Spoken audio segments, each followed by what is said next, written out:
that meaning breaks apart. If you look too closely at any text, it no longer holds meaning. It kind of falls apart. And deconstruction is interested in that process. Let's see how it works. Okay, so we're talking about deconstruction, where texts go to die. But why destroy a text? Why kill it in the first place? Well, deconstructivists come after structuralism.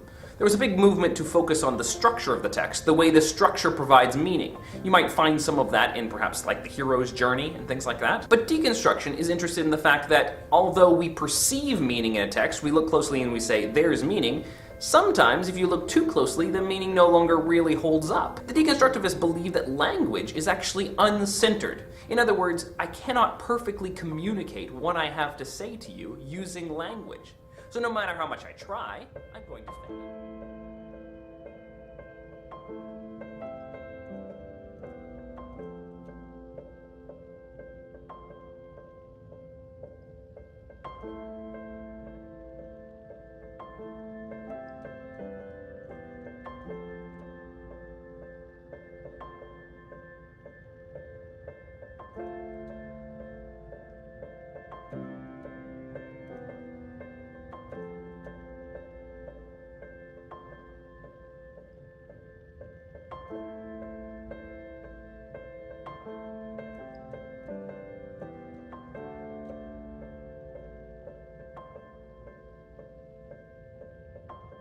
Of deference dismantles what existed before, sort of logocentrism, the idea that signs can reference an objective truth, and this objective absolute truth can be knowable to humans.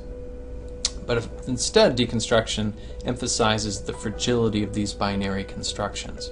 Another deconstructionist move would be invert the hierarchical value of a binary. So good and evil, obviously we have good being the favored binary over evil.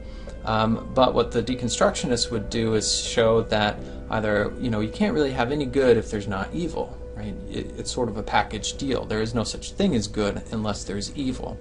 And so that deconstructionist move shows how one term of the binary can't exist without the other. Another deconstructionist move would be to show how sometimes evil is really good, and sometimes good is really evil.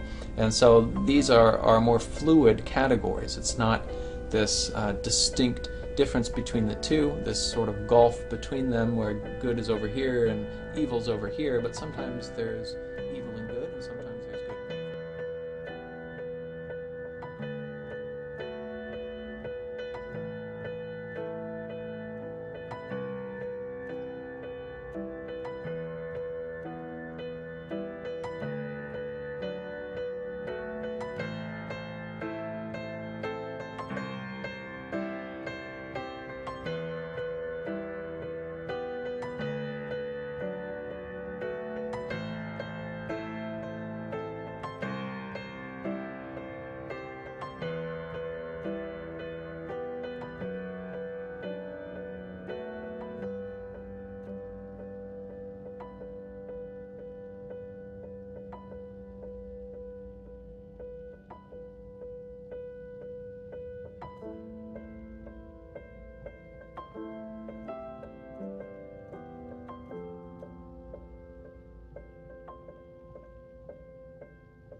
Evidence that everything is the opposite of what it appears to be. This requires extremely close reading, perhaps even closer than the new critics, or at least close reading with a different intent. Remember that your conclusion at the end of the deconstructive criticism is always going to be that there is no meaning because the language within the piece fails. You know where you're going with deconstructive criticism, you just have to get there. It's the process that matters. It's how you break it apart.